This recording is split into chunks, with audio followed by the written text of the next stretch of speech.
Amados, eu quero convidar você a abrir a palavra de Deus na carta aos Efésios, capítulo 1. Nós vamos ler do verso 1 ao verso de número 14. Paulo, apóstolo de Cristo Jesus, por vontade de Deus, aos santos que vivem em Éfeso e fiéis em Cristo Jesus. Graça a vós outros e paz da parte de Deus, nosso Pai, e do Senhor Jesus Cristo. Bendito Deus e Pai de nosso Senhor Jesus Cristo, que nos tem abençoado com toda sorte de bênção espiritual nas regiões celestiais em Cristo, assim como nos escolheu nele antes da fundação do mundo, para sermos santos e irrepreensíveis perante ele e em amor, nos predestinou para ele, para a adoção de filhos, por meio de Jesus Cristo, segundo o beneplácito.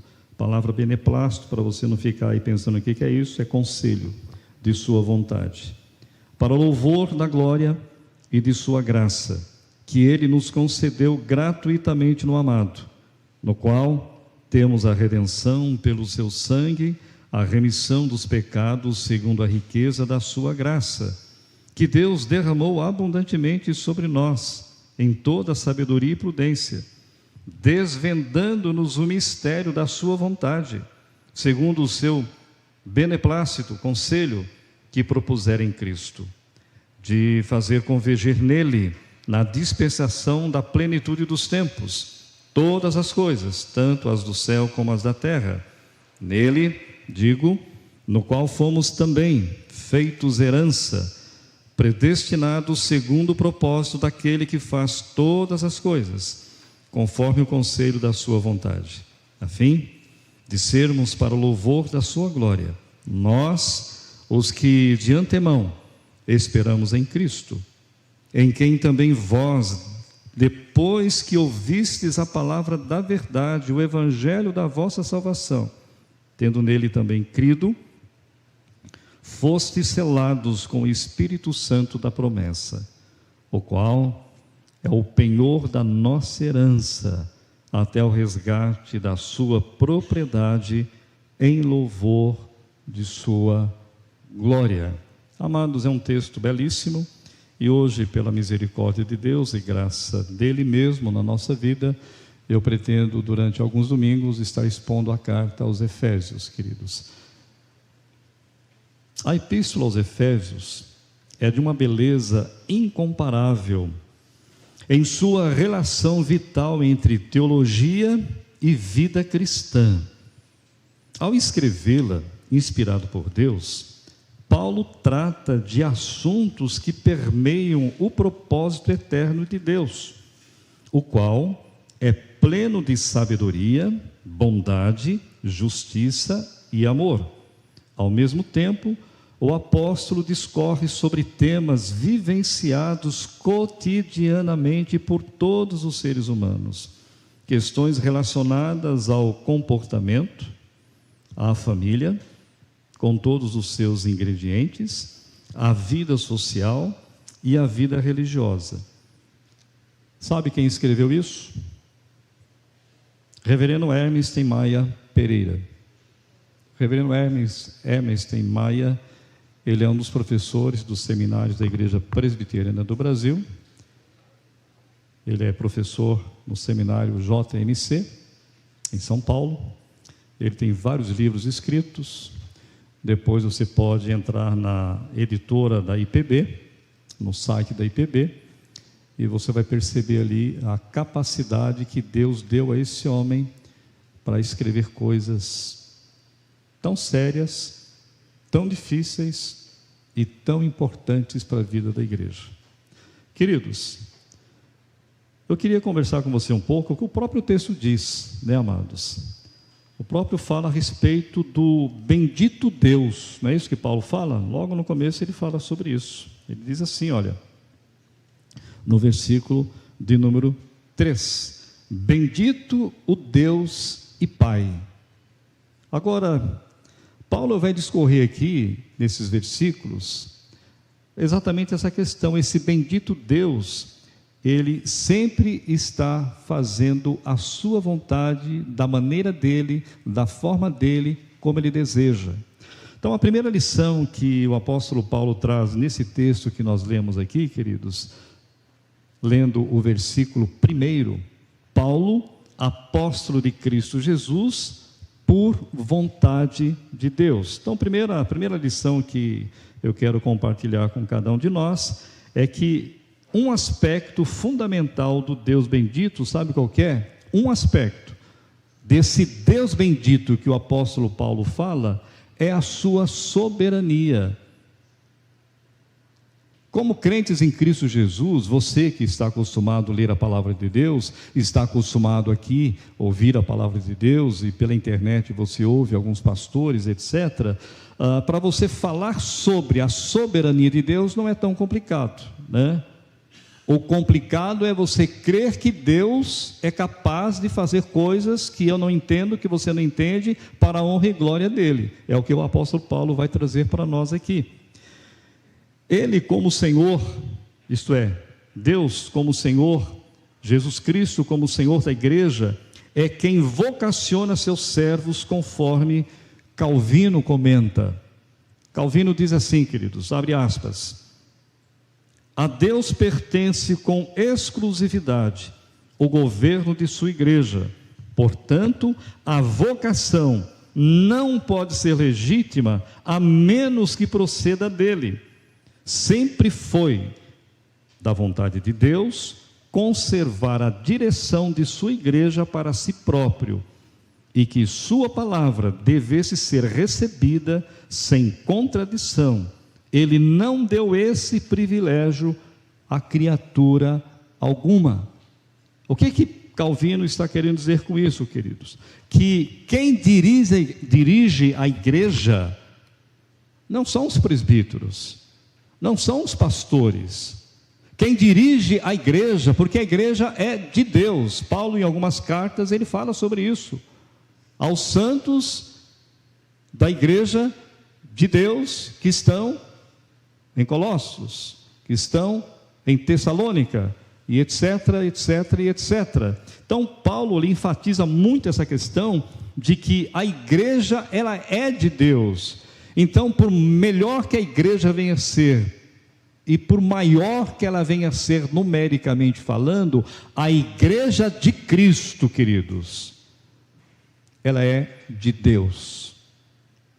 E Deus age por intermédio desta igreja. Aí você vai dizer assim, né? Ou talvez esteja pensando, mas pastor, então para que tem pastor? Para que tem que ter presbítero?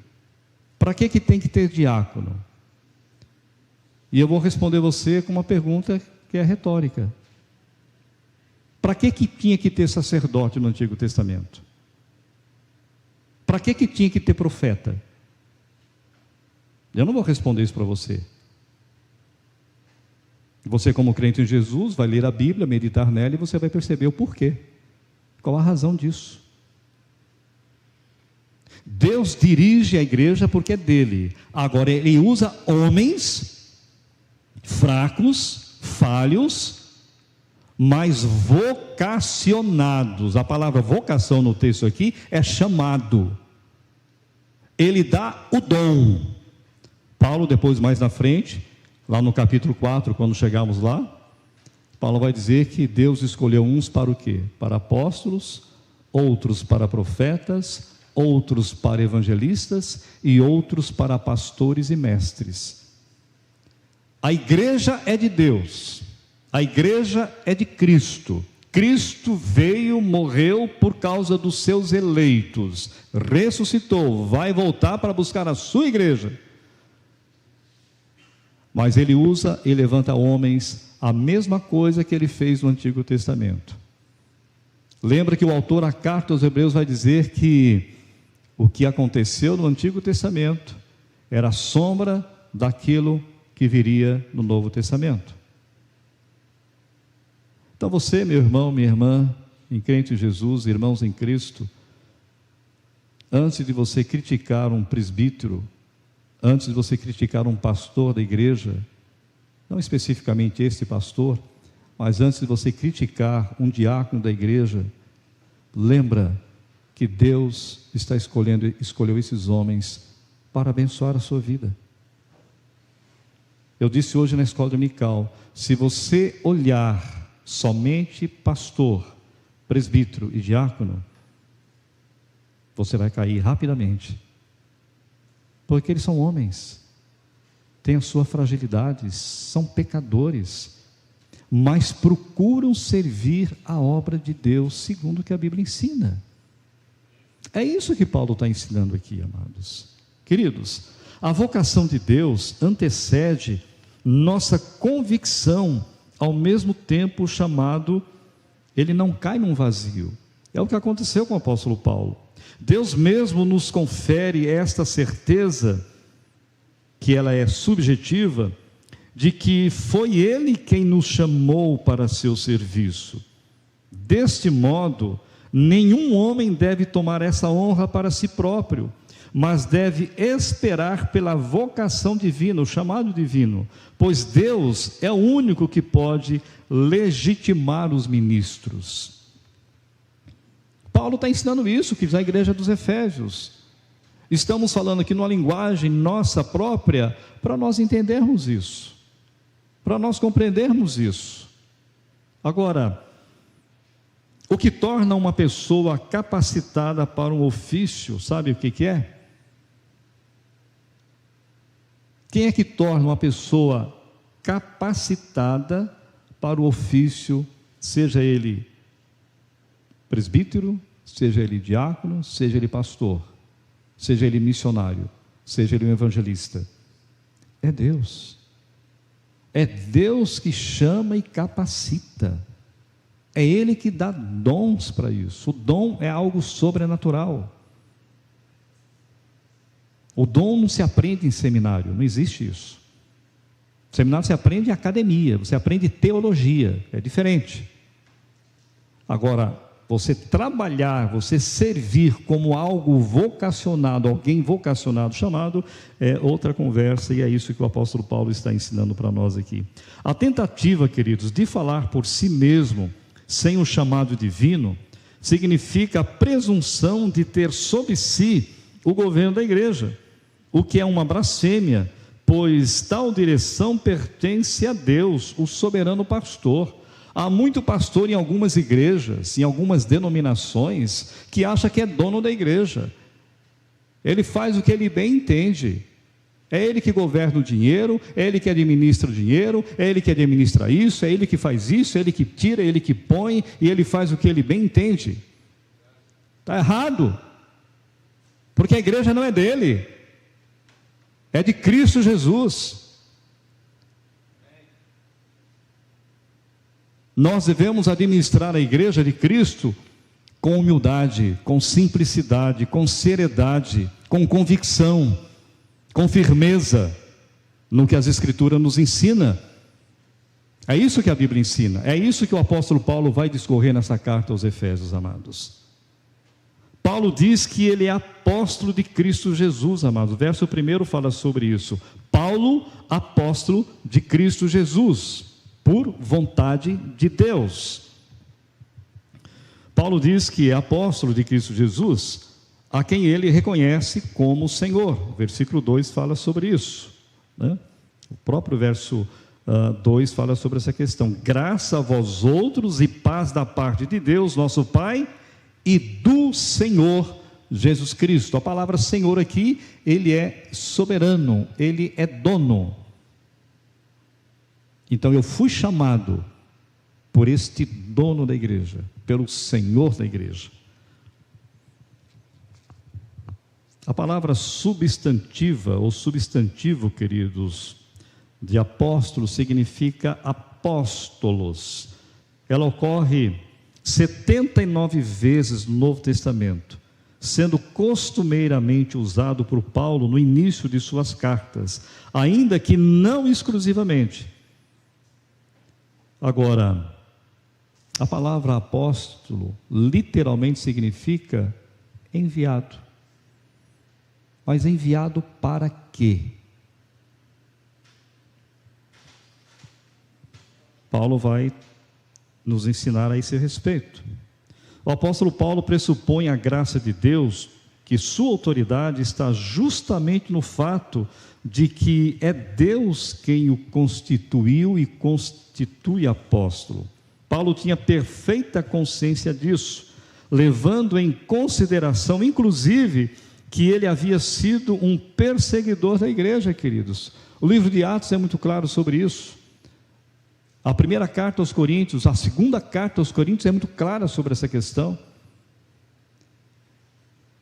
Ele de vez em quando fala nas suas cartas que ele foi um perseguidor da igreja. Paulo não falava isso para se vangloriar, queridos. Isso estava no fundo do seu coração, isso trazia tristeza para ele. Mas ele testemunha, mesmo eu sendo fui um profundo perseguidor da igreja, Deus me chamou, Deus me vocacionou. Por isso que ele fala que ele é um nascido de fora de tempo. E ele viu Jesus. Quando ele fala na primeira carta aos Coríntios, capítulo 11: assim como eu recebi do Senhor, eu vos entreguei, que na noite em que Jesus Cristo foi traído, tomou o pão e, tendo dado graças, o partiu e deu aos seus discípulos. Na noite em que Jesus foi traído, ele diz: eu recebi de quem? Não foi de Pedro, não foi dos outros apóstolos, foi de Cristo. A primeira visão que Paulo teve de Jesus Cristo foi onde? Foi quando ele estava indo para Damasco, para prender os cristãos e até mesmo alguns deles, se fosse necessário, até matá-los, como aconteceu com Estevão, lá no livro de Atos, no capítulo 6, lá no capítulo 7 de Atos. E Deus ali abre os olhos de Paulo, que até então era chamado Saulo. Saulo, Saulo, por que você me persegue, Saulo? Depois vai lá para casa de Ananias, Ananias vai falar com ele: mas Senhor, este homem está vindo para cá para matar os cristãos, para prender o teu povo. Ananias, vai dizer para este homem que eu vou mostrar para ele o quanto é importante sofrer pelo meu nome. Amados, esse é o apóstolo Paulo, esse é a vocação desse homem. Calvino comenta isso, queridos, dizendo o seguinte, abre aspas: é certo que somos vasos frágeis e sem importância, sim, não valendo mais que potes quebrados. O que há naqueles a quem Deus ordenou para serem ministros de sua palavra, senão um tesouro que é inestimavelmente grande em todos os tempos, a despeito da sua baixeza dos vasos. Onde Paulo fala, olha aqui, onde você lê esse texto aí? Segunda carta aos Coríntios, capítulo 4, se você quiser abrir, é muito bom você abrir para você ver a beleza desse texto. 2 Coríntios, capítulo 4, versículo 7, diz assim: temos, porém, este tesouro em vasos de barro, para que a excelência do poder seja de Deus e não de nós. Nós somos vasos de barro, queridos. Você é um vaso de barro. Mas Deus, nós temos um tesouro. Por que Paulo fala vaso de barro? Por que ele usa essa expressão? Porque os tesouros naquela época, na sua maioria das vezes, eram guardados aonde? Amados, não tinha cofre como tem hoje, queridos. O dinheiro que você guarda no cofre lá, os dólares que você tem, não se tem, hoje não, é em cofre lá, tem a senha, aquele negócio todo, né? Não, era guardado em vaso. O pessoal aí, os da arqueologia, das histórias, vão cavando, vão buscando história, etc., descobrindo. Quantas vezes você vê na história que eles descobriram exatamente vasos que tinham tesouros dentro. Paulo tira isso da vida comum para dizer que nós somos vasos de barro, mas que nós temos um tesouro tremendo. Esse tesouro, quem que é, queridos? É Jesus Cristo, é o Senhor Jesus, amado das nossas almas. É esse tesouro que está conosco o tempo todo. Abacuque, quando escreve, ele cria nessa verdade. ainda que na figueira não há vide, ainda que nos currais não haja gado, ainda que as ovelhas foram arrebatadas, eu permaneço fiel, porque o Senhor é o Deus da minha fortaleza, é o meu Senhor. Ah, queridos, como nós precisamos de uma fé como de Abacuque, como nós precisamos de uma fé como do apóstolo Paulo, mesmo ele estando preso, que aqui ele estava preso quando ele escreve essa carta. Ele anima a igreja dos Efésios, ele fortalece a vida. Ele poderia dizer, talvez humanamente, até corretamente, queridos, puxa vida, eu estou preso aqui por causa de Jesus, os irmãos lá em Éfeso, está tudo muito bem, está tudo muito bom, o que eu vou fazer é orar por eles, o que eu posso fazer? Não, queridos, esse homem tem a capacidade de Deus para num calabouço ele ainda escrever para essas igrejas e dizer: olha, continue firme. Ele vai escrever para Timóteo: Timóteo, não se envergonhe do encarcerado que sou eu, sofra comigo como bom soldado de Cristo Jesus. Amados, apóstolo como o apóstolo Paulo não tem nada a ver com os apóstolos que existem hoje. Primeiro, porque não existem apóstolos no sentido bíblico, queridos, não existe mais. É dessa forma que Paulo escreve aos Romanos e aos Gálatas: Jesus Cristo nosso Senhor, por intermédio de quem viemos a receber graça e apostolado.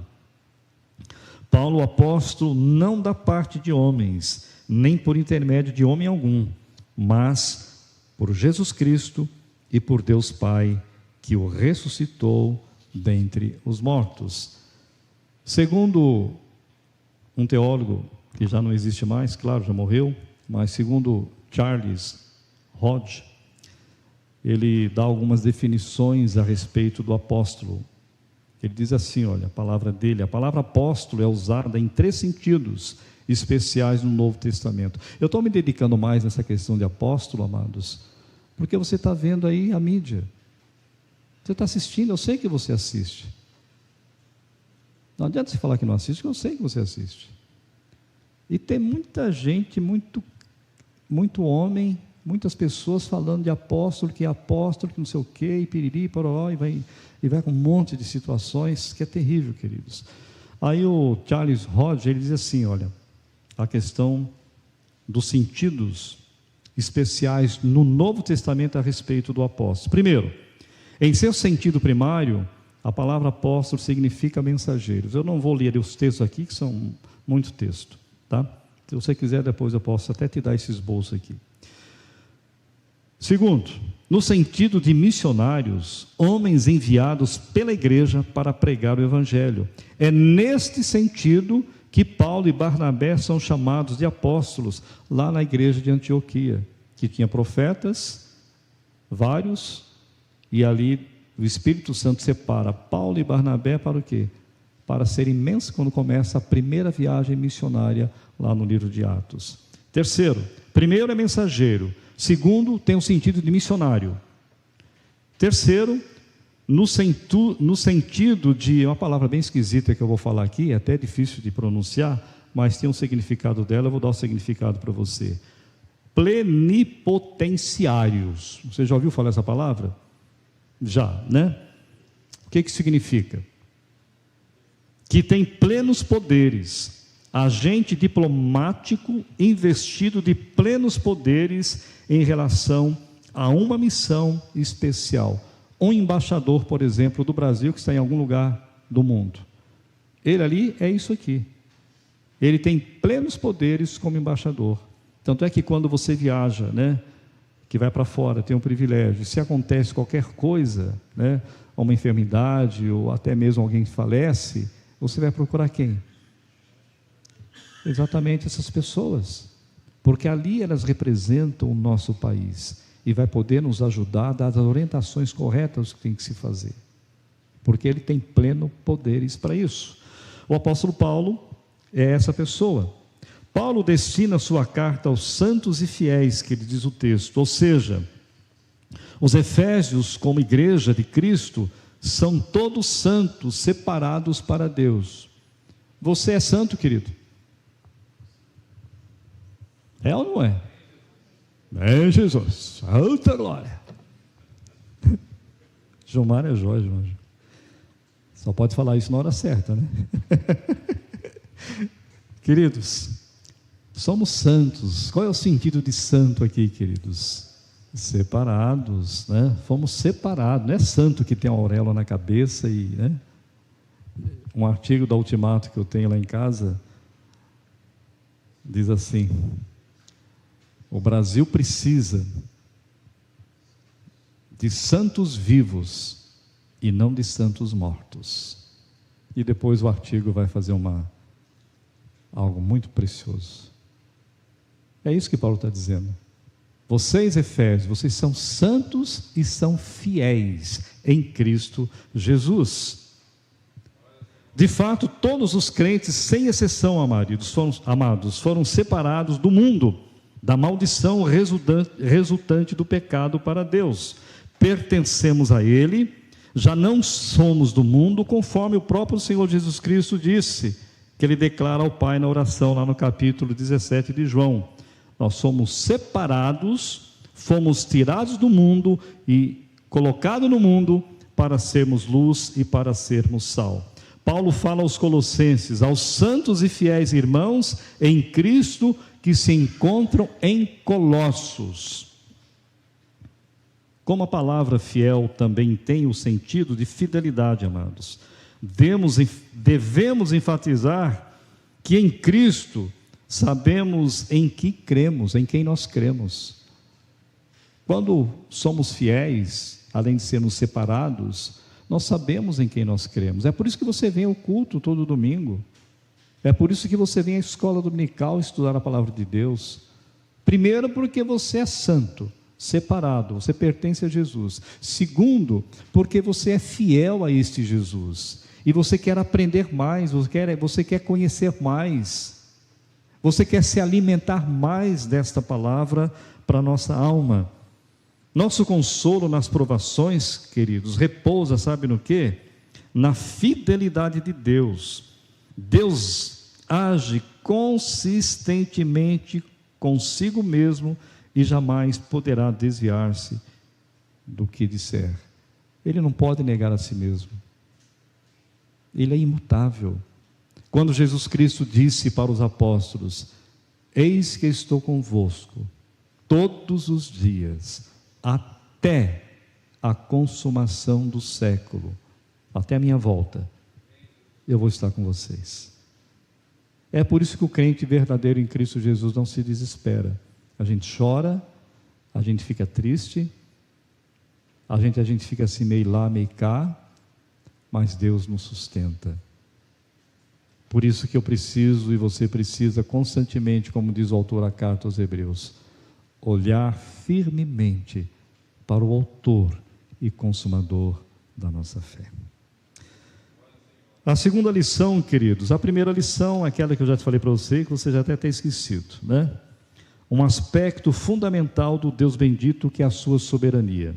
A segunda lição, bênçãos procedentes desse Deus, amados. Versículo 3 vai dizer assim, olha: bendito Deus e Pai de nosso Senhor Jesus Cristo, que nos tem abençoado com toda sorte de bênção espiritual nas regiões celestiais em Cristo.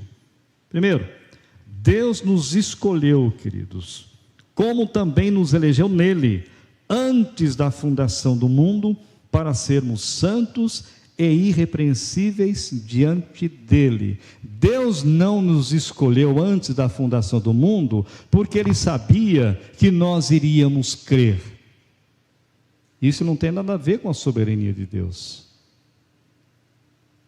Há muita gente que pensa isso.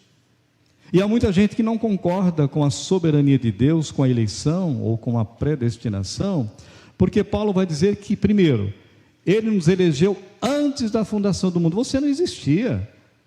Eu não existia. Ele escolheu, na sua soberania, na sua graça, ponto. Para você entender melhor tudo isso que a gente está compartilhando com você, eu sugiro você ler a carta aos Romanos, capítulo 9, 10 e 11. Aí você vai poder compreender melhor isso. Amados, nós precisamos crer de fato que Deus nos escolheu antes da fundação do mundo. A eleição, queridos, é um ato livre e soberano da graça de Deus. Em momento algum, Paulo trata da questão da eleição como um tema para discussões frívolas e acadêmicas. Os teólogos brigam, discutem. Essa não é a proposta. Não é isso.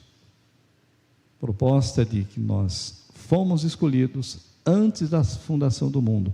Lembra, fomos escolhidos antes da fundação do mundo em quem?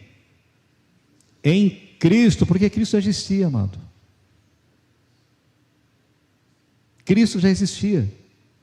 Por isso que o texto fala em João capítulo 1. E o Verbo se fez carne e habitou entre nós. Ele estava com Deus, nada do que foi feito se fez, porque ele era Deus. Ele já existia. Então Deus não escolheu você, não escolheu a mim, não elegeu, porque, não, eu vou escolher o Osias, porque eu sei que quando eu escolher, um dia ele vai crer em mim. Ele vai crer de fato no Filho de Deus, em Jesus. Não.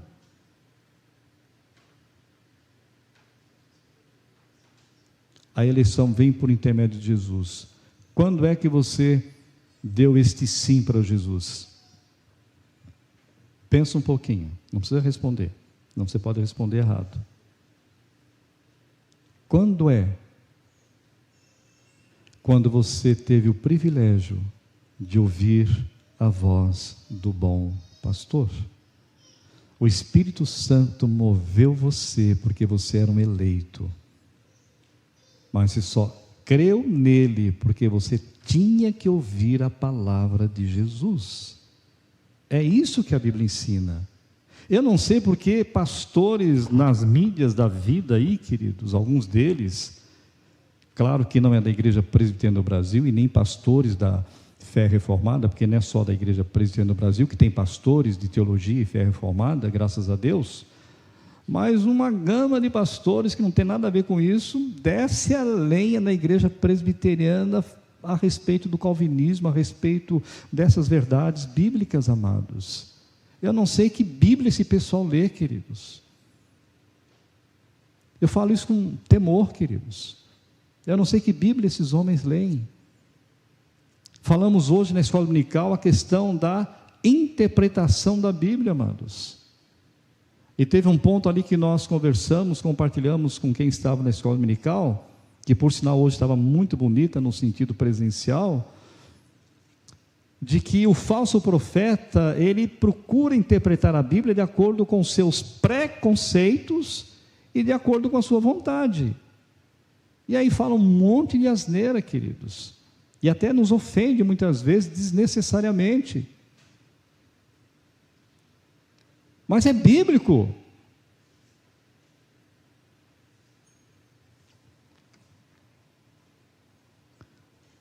A eleição, amados, é um ato da livre e soberana graça de Deus.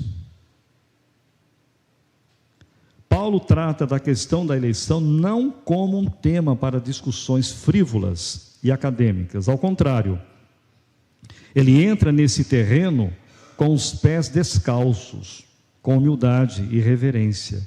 Ele abre esse assunto com doxologia e adoração, dizendo: bendito seja o Deus e Pai. Doxologia significa isso. Ele louva a Deus. Que Paulo, em outras palavras, quer dizer: olha, Senhor, eu não entendo. Eu não entendo eu ter sido um homem tão perseguidor contra a tua igreja. E o Senhor me escolheu para a salvação. E o Senhor me escolheu para ser um apóstolo, então o que eu posso fazer? Bendito seja o Senhor. A Bíblia, queridos, nunca argumenta a doutrina, presta bem atenção nisso aqui. A Bíblia nunca argumenta a doutrina da eleição. Ela simplesmente a põe diante de nós. Quem discute é você e eu. Deus não está preocupado se você vai aceitar, se você não vai aceitar. O problema é teu. O problema é do homem. Deus não está preocupado com isso. Paulo não estava preocupado com essa questão. Deus vai deixar de ser Deus? Se você não crê? É sempre bom lembrar, queridos, que a doutrina da eleição não foi inventada, sabe por quem? Preste atenção nesses nomes que eu vou colocar aqui. Tem gente aqui, até tem crente presbiteriano, que coloca esses homens lá no pedestal. Toma cuidado com isso, tá? É sempre bom lembrar que a doutrina da eleição não foi inventada por Agostinho de Hipona, nem por Calvino de Genebra. Pelo contrário, é sem dúvida uma doutrina bíblica e nenhum cristão bíblico pode ignorá-la. Ele, Deus, tem misericórdia, presta atenção nesse texto bíblico, tem misericórdia de quem quer, endurece a quem quer. Então me dirás, o apóstolo Paulo pergunta, por que Deus se queixa ainda? Pois quem pode resistir à sua vontade? Mas quem és tu, ó homem, para argumentares com Deus? Por acaso a coisa formada dirá ao que a formou, por que me fizeste assim? Paulo falando em Romanos, lá no capítulo 9, que eu disse para os irmãos, quando ele fala que Deus criou alguns vasos para honra e outros para desonra.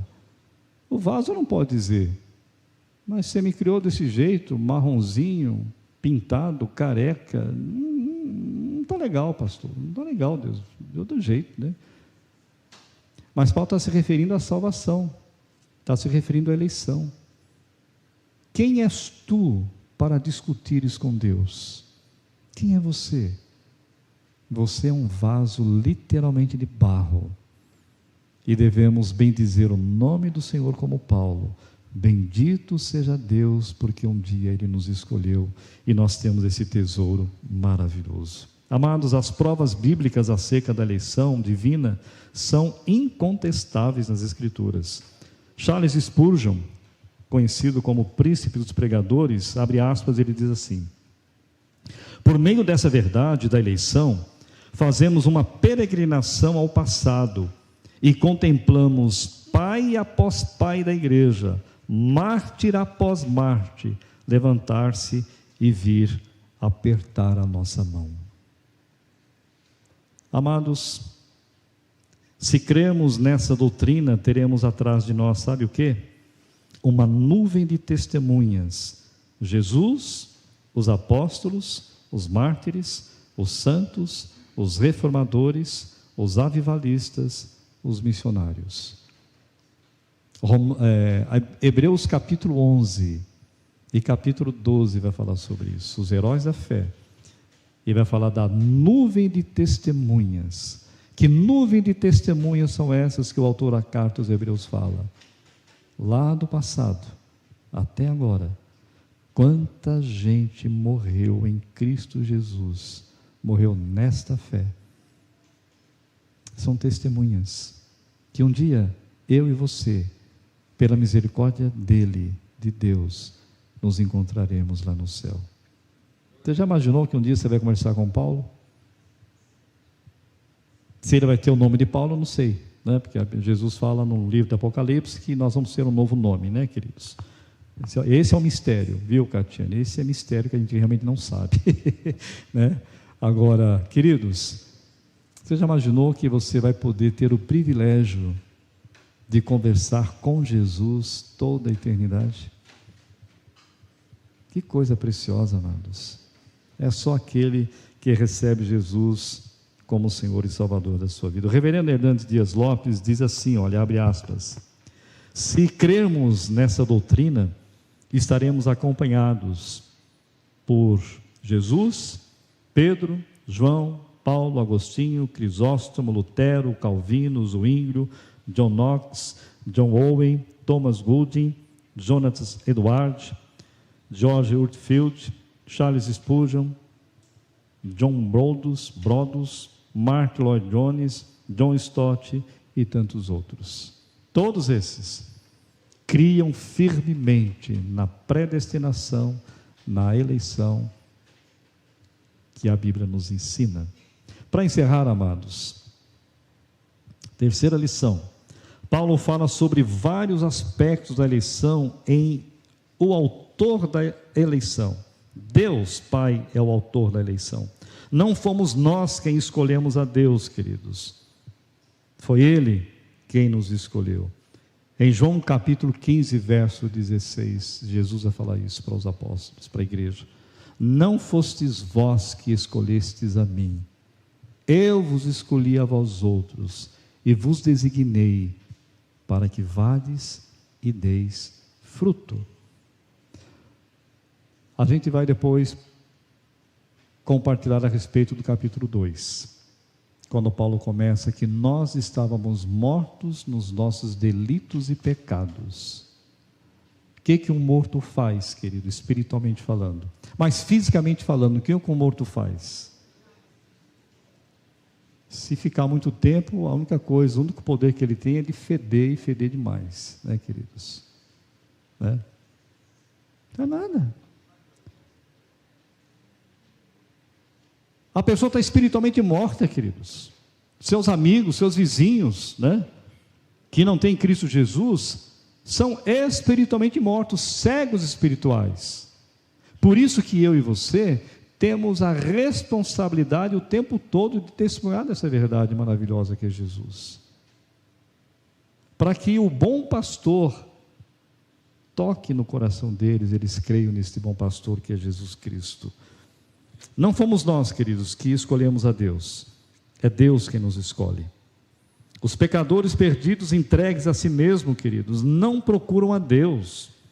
Deus, em seu amor, é quem procura os pecadores. Deus não nos escolheu porque previu que creríamos em Jesus. Ele nos escolheu para crermos em Cristo. Deus não nos escolheu por causa da nossa santidade, mas para sermos santos e irrepreensíveis, que diz o versículo 4 desse texto. Deus não nos escolheu por causa das nossas boas obras, mas para boas obras. Paulo vai falar isso nessa carta. Deus nos escolheu, amados. Deus não nos escolheu por causa da nossa obediência, mas para a obediência. A fé, a santidade, as boas obras e a obediência não são a causa, mas o resultado da eleição. A causa da eleição divina, queridos, não está no objeto amado, mas naquele que ama. Deus nos escolheu, não por causa dos nossos méritos, mas apesar dos nossos deméritos.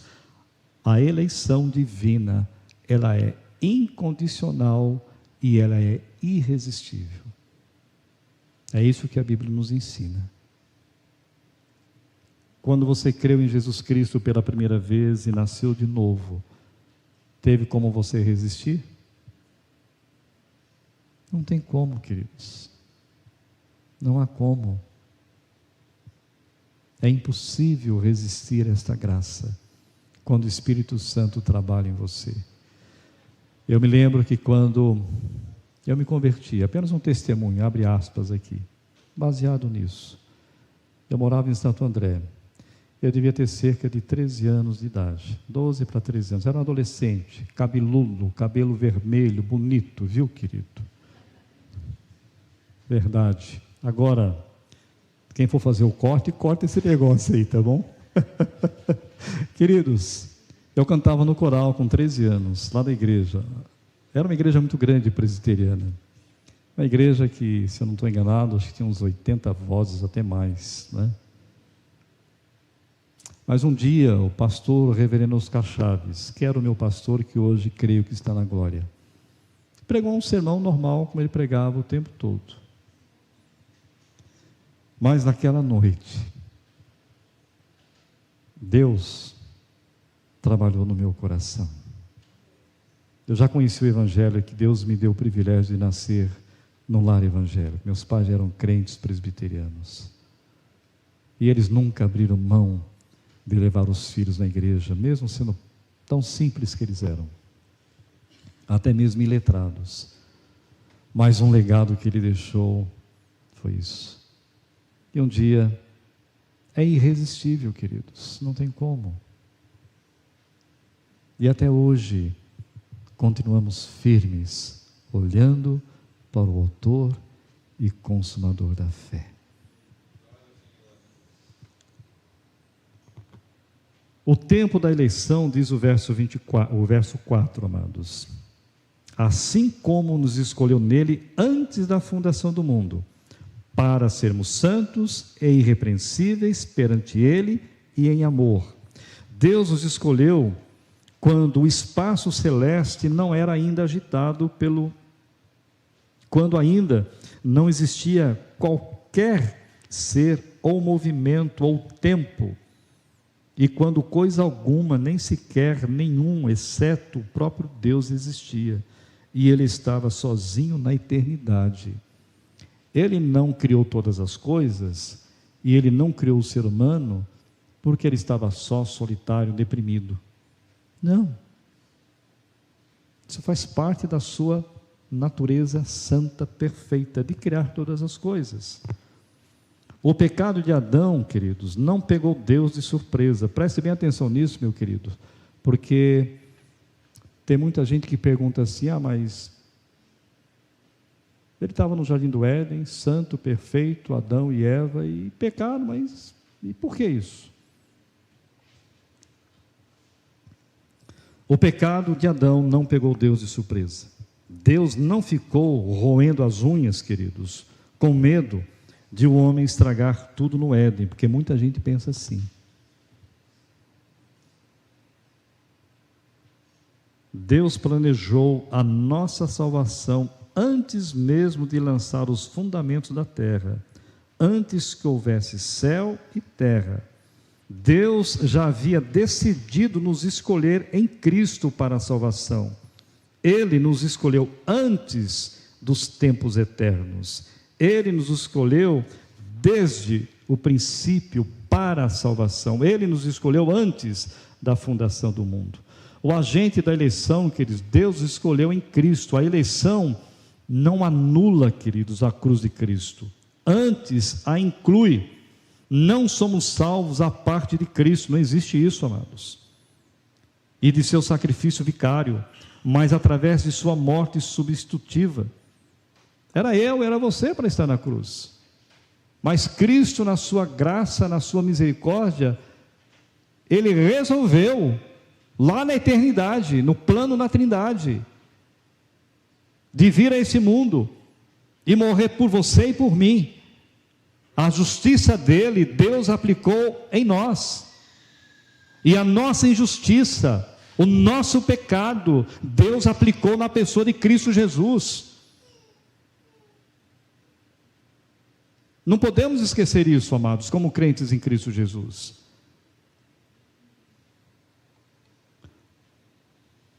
A eleição, queridos, é o fundamento e a raiz de todas as bênçãos subsequentes, como diz o apóstolo Paulo. Deus não nos escolheu em nós mesmos, por nossos méritos, mas em Cristo. A parte de Cristo, queridos, não existe eleição. Todas as bênçãos espirituais que recebemos estão centralizadas em Cristo. Ninguém pode, queridos, se considerar um eleito de Deus, mantendo-se ainda rebelde a Cristo. É impossível. Por isso que é muito complicado, se eu e você somos crentes em Jesus, o nosso comportamento, o nosso procedimento na sociedade não espelha isso. Toma cuidado. O seu procedimento, a sua vida, você é sal, você é luz. O seu procedimento. Tiago vai ensinar isso para nós, queridos. Me mostra a tua fé sem as obras, e eu vou mostrar com as minhas obras a fé que eu tenho em Jesus Cristo. Obras ali não é obra de caridade não, queridos. Tem nada a ver com isso. A verdadeira religião, ele fala o quê? A verdadeira religião é visitar os órfãos e as viúvas e você tomar cuidado para não se contaminar. É procedimento de vida. Jesus fala isso o tempo todo nos evangelhos. A conclusão é a seguinte, amados. Primeiro, a primeira consideração do apóstolo Paulo, queridos, quanto à doutrina da eleição, está associada ao fator de que Deus é soberano em todas as suas ações. Segunda conclusão, esta doutrina é a chave da história, é a espinha dorsal das Escrituras, o fundamento da teologia cristã, amados. Terceira conclusão, dizer que Deus é soberano é declarar e confessar que Deus é Deus. Quarta conclusão, que Ele é o Altíssimo, o qual tudo faz segundo a sua vontade nos céus e na terra.